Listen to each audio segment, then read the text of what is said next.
Coucou tout le monde. Aujourd'hui, on va se retrouver pour mon bilan de l'année 2025. Alors, tout d'abord, en 2025, j'ai lu 69 livres. Je suis très fière de moi. Je m'étais mis un objectif de 52 livres, un par semaine. Parce que c'est ce qui me semblait, on va dire, logique par rapport à mon rythme de lecture. Et au final, je l'ai dépassé. Je crois que c'est la première année que je lis autant. Alors je sais, pour certains, ça va pas être non plus énorme. Parce que y a beaucoup de monde qui peuvent lire 100 livres, etc. par an. Et c'est trop bien, vraiment, je les admire beaucoup. Mais malheureusement, c'est pas mon cas. Au travail, j'ai des horaires assez conséquents. Donc pas forcément la place de lire plus, mais je suis déjà très contente. Et de toute manière, la lecture c'est pas une compétition, voilà, on s'en fout des chiffres. Ce qui compte c'est de s'amuser et de prendre du plaisir. C'est d'ailleurs pour ça que pour l'année prochaine j'ai décidé de ne pas me mettre de challenge. Bon, j'ai quand même mis encore une fois 52 livres sur Goodreads pour avoir un chiffre, mais en vrai si je fais moins c'est pas grave. Pour ce qui est des chiffres, je me suis servi de mon bilan Goodreads et après à partir de ce bilan j'ai essayé moi un peu de classer par catégorie, vous verrez. Je suis désolée, la luminosité c'est un enfer, je sais pas où me mettre pour que ce soit pas trop horrible. J'espère que là ça va. Je suis à moitié dans la lumière, à moitié pas dans la lumière. Mais bon, écoutez, tant pis. Goodreads m'indique que ces 69 livres donnent un total de 24 971 pages. Donc plutôt pas mal. J'ai pas trop de notion de si c'est beaucoup ou pas. Je pense que c'est déjà mieux que rien. La moyenne des livres que j'ai lus cette année était de 361 pages. Donc c'est pas énorme, mais c'est normal parce que j'ai lu quand même pas mal de romances et de thrillers. Et c'est vrai que souvent c'est plus court que par exemple de la fantasy ou de la romantasy. Le livre le plus long que j'ai lu faisait 762 pages et c'était Quand nos os retourneront à la poussière, à la terre de V.I. Schwab. C'était vraiment incroyable.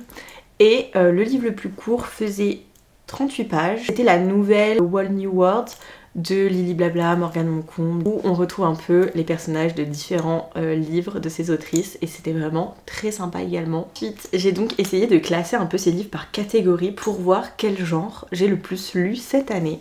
Et je vous annonce, comme vous pouvez le constater juste ici, que le grand gagnant est la romance avec un total de 25 livres de romance. Ça m'a pas forcément choquée parce que c'est vrai que j'ai remarqué quand même que cette année j'ai lu beaucoup de romances. Après ce qui m'a un peu plus choquée c'est les thrillers et la fantasy romantasy.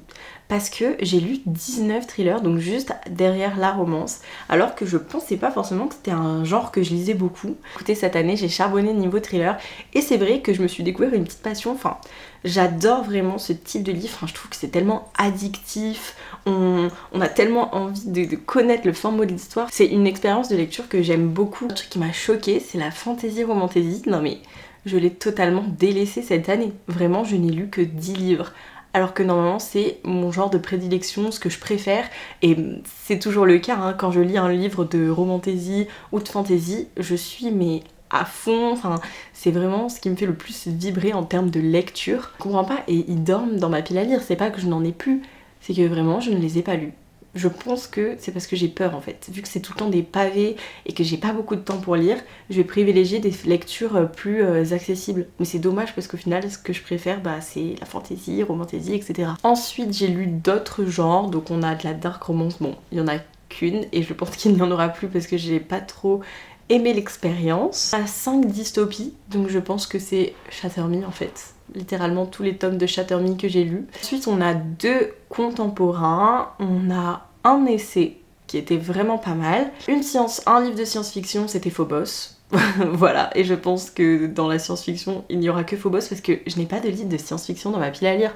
Donc pareil, si vous en avez, conseillez-moi, c'est pas ce que je préfère, mais j'aimerais bien m'y pencher parce que par exemple Phobos j'adore, donc j'ai pas envie de me fermer à ce genre de lecture. Ensuite on a une uchronie. Alors, j'ai appris ce terme en cherchant un peu les genres des livres que j'avais lus. Et c'est pour noblesse oblige. C'est vrai que je ne savais pas trop dans quelle catégorie le faire rentrer. Donc j'ai regardé sur internet quel était son genre. Et il y avait marqué que c'était une uchronie. Alors, une uchronie, qu'est-ce que c'est? Je vous mettrai la définition quand même ici, au cas où. C'est quand on prend des éléments historiques mais qu'on les transforme. Voilà. Et qu'on romance un peu le tout. Et c'est totalement qui correspond à noblesse oblige. Et j'ai adoré cette lecture, vraiment. Je vous ne spoil pas mon top 10 des lectures de l'année, mais il en fait partie. Il y a aussi un livre que j'ai pas forcément réussi à classer, je vous avoue, c'était N'invite pas la forêt à rentrer. Je ne savais pas si c'était une fantasy, une dark academia, un thriller, de l'horreur, un truc qui fait pleurer. Vraiment, je ne savais pas. Donc j'ai mis point d'interrogation. Voilà, c'est lui.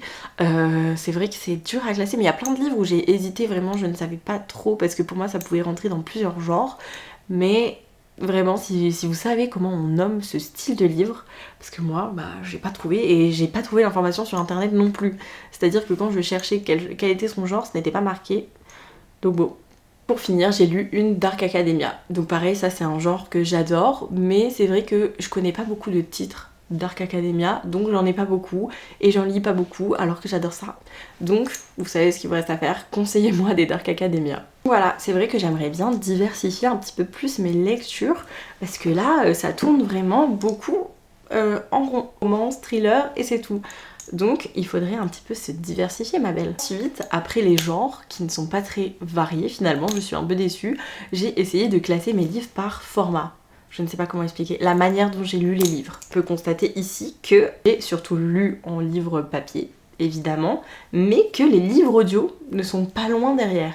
Alors je précise dans les livres papier et aussi les livres que j'ai lus sur ma liseuse, parce que souvent, quand je lis un livre en papier, je le lis aussi sur ma liseuse quand je vais dans les transports, etc. Donc je ne me rappelais plus quel livre j'ai lu entièrement sur la liseuse ou non. Enfin franchement en général c'est les deux. Donc j'ai tout regroupé dans une seule catégorie. Donc on peut constater que juste derrière cette petite catégorie, on a les livres audio. Et oui, parce que c'est ma découverte de l'année, vraiment, je n'ai pas arrêté d'écouter des livres audio, j'adore ça. Quand je cours, quand je mange, quand je fais la vaisselle, enfin c'est vraiment trop bien parce que ça permet de continuer à découvrir encore plus de livres tout en pouvant faire sa vie. Et vu que moi j'écoute pas forcément beaucoup de musique, enfin j'en écoute, mais j'aime bien avoir en bruit de fond par exemple des vidéos YouTube, des podcasts, etc. plutôt que de la musique.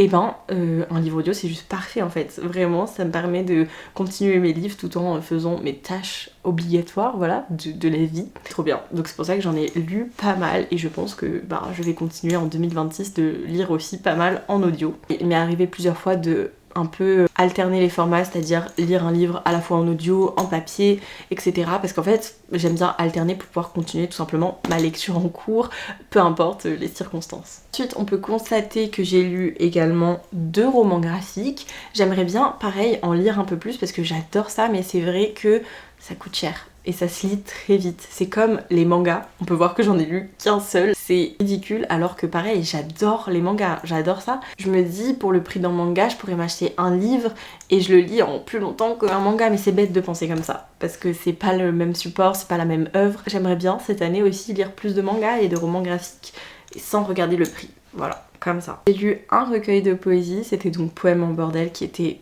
incroyable, lisez-le. Et pour finir, j'ai lu 3 petites nouvelles, donc c'était sûrement celle dans Chattermy et la fameuse nouvelle avec le collectif un peu de Hugo New Romance. Donc voilà, c'est vraiment une belle année de lecture, mais ce que je remarque, c'est que mes lectures ne sont pas assez diversifiées et c'est vraiment ce que j'aimerais changer pour 2026 pour un peu élargir mon horizon, plus de formats différents, de genres différents et vraiment ne pas me cantonner à ce que je connais et un peu découvrir des choses tout simplement. Alors maintenant on va passer à mon top 10 des meilleures lectures de cette année 2026. Alors, ça a été dur de choisir parce que j'ai quand même eu plein de bonnes lectures, mais j'ai quand même réussi à faire mon petit classement. Alors je vous avoue, je n'ai pas fait de classement de 1 à 10 parce que c'était trop dur de choisir. Je vais pas mentir, vraiment c'était impossible pour moi.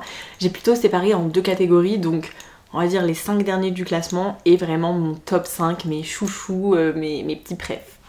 Donc on va commencer avec le bas du classement entre guillemets, donc du 10 à 5, mais c'est quand même des lectures que j'ai adorées, c'est donc dans mon top 10 de l'année, donc c'est vraiment des pépites, vous pouvez y aller les yeux fermés. On a la saga Chattermy, vraiment une de mes découvertes de cette année 2025, j'ai juste adoré me plonger dans cet univers et découvrir la plume de Taïré Mafi. Je pense que ce qui a empêché que ce soit dans le top 5, j'en avais déjà parlé dans une autre vidéo, mais c'est que j'ai trouvé les personnages un peu insupportable par moment, même si ça n'enlevait rien à l'histoire. C'est vrai que quand les protagonistes principaux vous sortent par les yeux, c'est un peu dur de dire que le livre est un coup de cœur.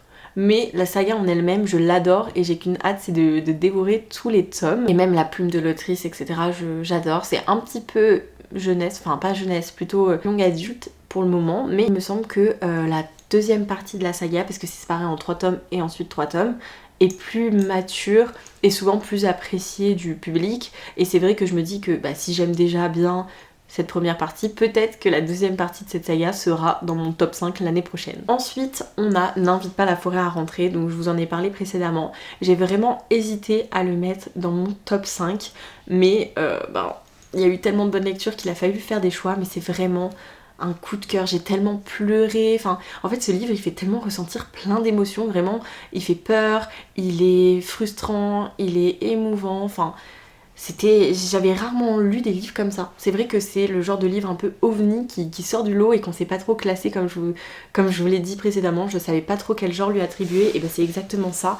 Même en lisant, on est perdu tellement qu'on ressent de choses différentes. J'ai adoré la plume que j'ai trouvée hyper poétique, c'est un peu une relation qui est dépeinte entre 2 personnages, et il y a aussi une lecture, une double lecture. Je peux pas trop en parler parce que sinon ça spoilerait le livre, mais pour moi c'est clairement en fait un livre qui traite de la dépression, qui traite du deuil, et j'ai trouvé tellement ça beau. Et cette fin aussi qui nous laisse un peu perplexes et qui nous laisse libre cours à notre imagination, et qui justement pour moi a soulevé cette double interprétation. Enfin pour moi c'est pas un livre qu'il faut lire au sens littéral, pas du tout, il faut un peu voir plus loin. En tout cas moi c'est comme ça que je l'ai ressenti, et c'est comme ça que j'ai d'autant plus apprécié ce livre. Et vraiment là en vous parlant, j'ai envie de le monter dans le classement parce que c'était incroyable. Ensuite, dans le même style de ressenti, j'ai lu Quand nos os retourneront à la terre de Vie et Schwab. Pareil, c'est le genre de livre où en fait tu y repenses plus tard et tu te dis mais c'était incroyable en fait. La plume de Vie et Schwab, franchement, est-ce qu'on a encore besoin d'en parler? C'est juste magique. Enfin, j'ai ressenti un peu les mêmes choses que pour La vie invisible d'Adi Larue, c'est-à-dire que pendant ma lecture j'étais pas en mode waouh ça va être un coup de cœur, mais le coup de cœur est venu par la suite, vraiment en y repensant, en un peu digérant la lecture, je sais pas comment expliquer.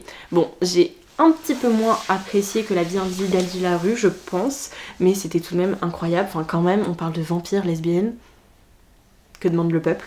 Et vraiment aussi, est-ce qu'on peut parler de l'objet livre qui est magnifique? Je suis fan de cette couverture, c'est un des plus beaux livres de cette année, je trouve, en termes de brochet. Vraiment, je suis juste amoureuse.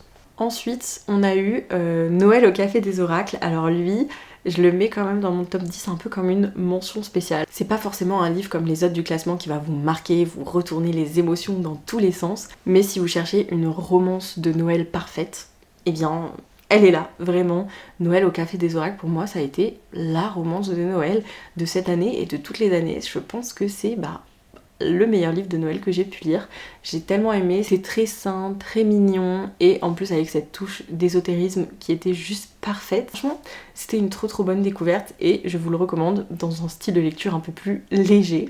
Pour finir, pour ces 5 livres un petit peu avant mon top 5 réellement, on a The Secret History qui est la Dark Academia que j'ai lu cette année. Je l'ai adoré, évidemment, c'est vraiment un de mes genres de livres préférés comme je vous l'ai dit précédemment. Et ce livre-ci n'a pas fait exception. J'ai vraiment, encore une fois, adoré me replonger dans ce style d'univers un petit peu dark justement, dans une école, etc. Enfin, vraiment, c'est tout ce que j'aime. Ça m'a beaucoup fait penser à If We Were Villain, même si bon, ce n'était pas au même niveau parce que personnellement If We Were Villain c'est un de mes livres préférés, mais c'était quand même incroyable et je pense qu'il y en a beaucoup qui préfèrent même d'ailleurs The Secret History qui est plus un classique du genre, je pense. C'est vraiment un livre encore une fois où sur le moment je me suis pas dit que c'était un coup de cœur parce que c'est un petit peu lent, il se passe pas non plus énormément de choses, mais voilà, c'est un texte encore une fois qui se digère je dirais et qui par la suite en fait on repense à des phrases, on repense à des scènes, on repense à tout ça et on se dit waouh, c'était quand même un chef-d'œuvre, on va pas se mentir. Et c'est exactement l'effet que m'a donné ce livre. Voilà, si vous êtes fan de Dark Academia, je pense que ce serait parfait pour vous. Maintenant, on va passer à mon top 5 de mes lectures de cette année. Il y a tout d'abord eu la découverte, pour ma part, des romances cow-boy. Voilà, ça fait plusieurs vidéos où j'en parle, mais c'est vraiment ma petite révélation de l'année. Et ça fait partie justement des romances qui m'ont un petit peu montré qu'il pouvait y avoir d'autres schémas. Ça révolutionne pas non plus le genre, c'est vraiment des livres assez simples, mais il n'y a pas ces putains de crises inutiles des 80%, et moi ça déjà ça m'a réchauffé mon petit cœur. La saga en question qui m'a fait développer mon amour pour ces romances cowboys, c'est la saga Rebel Blue Ranch. J'ai lu le tome 1 et le tome 2, il me reste encore le tome 3 parce que le tome 4 n'est pas encore sorti, mais bref, c'était vraiment trop bien. C'est des relations saines avec des personnages, même si je trouve qu'ils sont pas non plus... Enfin, c'est pas des livres très longs, donc on n'a pas le temps de développer en large, en travers les personnages, mais on capte direct leur profondeur, on capte direct leurs failles, leur personnalité, et vraiment, j'adore cette famille en fait. Je veux vivre avec eux, c'est juste incroyable, et si vous êtes fan de romance, je vous conseille vraiment cette saga. Ensuite, on a eu Noblesse oblige. Alors je vais pas vous en reparler encore 10 minutes parce que j'avais fait une vidéo dans mon bilan de septembre où j'en parle vachement, mais voilà, vraiment un de mes coups de cœur de cette année. Encore une fois, une lecture où on passe par tellement d'émotions, avec des personnages profonds, engagés, enfin... Vraiment, tu sors de cette lecture et t'es là, tu te poses des questions en fait. Et aussi t'as envie de lire la suite. Je ne l'ai toujours pas fait, je ne sais pas pourquoi. J'ai vraiment hâte de finir cette duologie qui est juste mais incroyable. En plus écrit par une autrice française et c'est tellement important de soutenir nos petites autrices françaises. Donc voilà, je vous invite à aller découvrir cette saga qui est vraiment mais trop bien. Je vais faire que dire ça, incroyable, top, trop bien. Mais tous ces livres de toute façon qui sont dans ce top 10 sont juste géniaux. Là on passe vraiment à mon top 3, mes bébés, mes vies de cette année. En 3e position, il y a Le Purgatoire des Innocents. Alors, quelle découverte! Vraiment, je n'avais jamais lu de thriller comme ça en fait, un thriller psychologique, mais vraiment psychologique.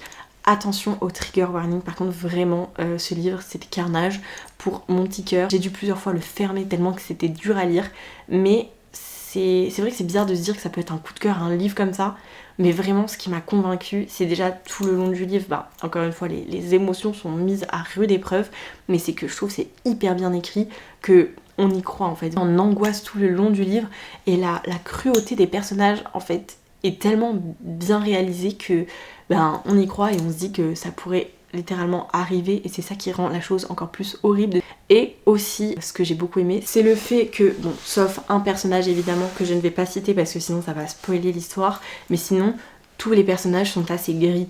C'est-à-dire que même s'ils commettent des actes atroces, encore une fois, sauf l'un d'eux, eh bien, on va quand même avoir un peu de la compassion pour eux et les comprendre. Enfin, c'est bizarre, mais je pense que si vous le lisez, vous comprendrez. Et ce qui fait qu'on est un peu dans une situation où c'est hyper ambigu en fait. On sait pas trop quoi ressentir. Et on se dit même nous, est-ce qu'on est fou de ressentir de la compassion pour des gens comme ça, des gens qui sont peut-être mauvais. Je pense à un personnage en particulier qui, pour moi, était tout autant presque détestable que le pire des personnages. Mais pour qui j'ai ressenti de la compassion parce qu'en fait, on se dit que bah, des fois... les personnes sont détruites par d'autres, ce qui les pousse à devenir des gens horribles. Après, ça ne pardonne en rien les actes qu'ils commettent. Dans le cas de ce livre, c'est vrai que je me suis retrouvée à ressentir de la compassion pour un personnage, alors que pour moi, je ne pensais pas que c'était possible. Enfin, l'autrice arrive vraiment à nous attraper et à nous faire ressentir plein de choses contradictoires. C'était vraiment une expérience de lecture ouf, et la fin, vraiment la fin, a fait que c'était pour moi un coup de cœur parce que j'ai pleuré toutes les larmes de mon corps, et c'est de plus en plus rare, j'ai l'impression que je pleure pour les livres, et souvent c'est des coups de cœur, donc voilà, ça m'a mis trop mal en fait. Ça m'a mis trop mal, mais du coup je me suis dit waouh, l'autrice a bien réussi, si elle voulait nous faire ressentir des choses, là ça a bien fonctionné. Donc voilà, je vous le conseille, si vous avez le cœur accroché et que les trigger warnings ne vous arrêtent pas, je vous conseille vraiment cette lecture, c'est un thriller un peu qui change. Il est long mais il se dévore en 5 minutes. Littéralement. Ensuite, mon top 2, c'est La Dernière Allumette. Alors pareil, attention au trigger warning, c'est une lecture hyper mais bouleversante, avec aussi une plume très jolie, assez originale je trouve. C'est une autrice française, comme Karine Guébel pour Le Purgatoire des Innocents. C'est Marie Vareille, et vraiment ça m'a donné envie de découvrir plus de livres de cette autrice. J'ai pas trop envie d'en dire pour ce livre aussi, parce que c'est vrai que moi je savais rien de ce livre avant de le lire, et d'autant plus apprécier ma lecture. Donc vraiment, lancez-vous, verrez, vous allez être transporté et versé. J'en suis certaine. Pour finir, mon top 1, mon chouchou, ou mes chouchous je devrais dire, de cette année, la saga Caraval. Vraiment ça a été ma découverte. Je pense que ça fait de Stéphanie Garber pour le moment mon autrice préférés. Bon, bien sûr, derrière Tyler Jenkins Reid, évidemment. J'ai tellement adoré cette saga. C'est un univers que j'ai jamais vu en fantasy, un style d'écriture non plus que j'ai jamais vu. Je sais qu'il y a beaucoup de monde qui ont critiqué parce qu'elle fait beaucoup de descriptions, de couleurs, etc. Mais moi, justement, j'ai adoré. Ça m'a plongée dans un monde juste magique. Vraiment, je voyais les images dans ma tête et après, pendant des jours, quand j'ai fini ma lecture, j'ai fait que regarder des edits sur la saga Caraval. Voilà, je suis devenue folle. On va pas se mentir. J'adore, enfin, c'est vraiment, je rêve qu'il y ait un film qui adapte ces livres. Ce serait juste fantastique, je pense. Et j'ai acheté le premier tome de la saga Il était une fois un cœur brisé, qui se déroule, je crois, dans le même univers, en tout cas avec un personnage en commun, un personnage que j'ai adoré dans la saga Caraval.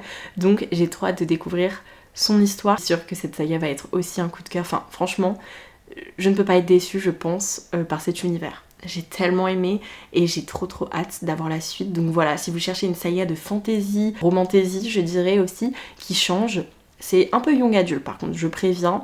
Je crois que Il était une fois un cœur brisé est plus adulte. Caraval, ça reste quand même assez young adulte, mais moi ça m'a pas du tout perturbée. Parce que oui, c'est un peu moins trash, un peu plus simple par moment dans les résolutions de problèmes. Mais enfin, ça m'a pas dérangé non plus, vraiment, j'ai quand même été emportée et j'ai pas trouvé ça incohérent ou quoi que ce soit. Enfin, vraiment, lisez cette saga. C'est une expérience de lecture, encore une fois, qui est magique. Bon, il n'y a pas autant d'émotions que dans les autres lectures de ce top 3, mais c'est différent. C'est une autre manière d'appréhender la lecture que j'aime aussi, genre vraiment voyager comme ça, c'est tout ce que je recherche. Donc voilà, c'est la fin pour mon top 10 de cette année. J'ai quand même eu des petites déceptions, donc je vais en parler brièvement parce que ça sert à rien de s'attarder.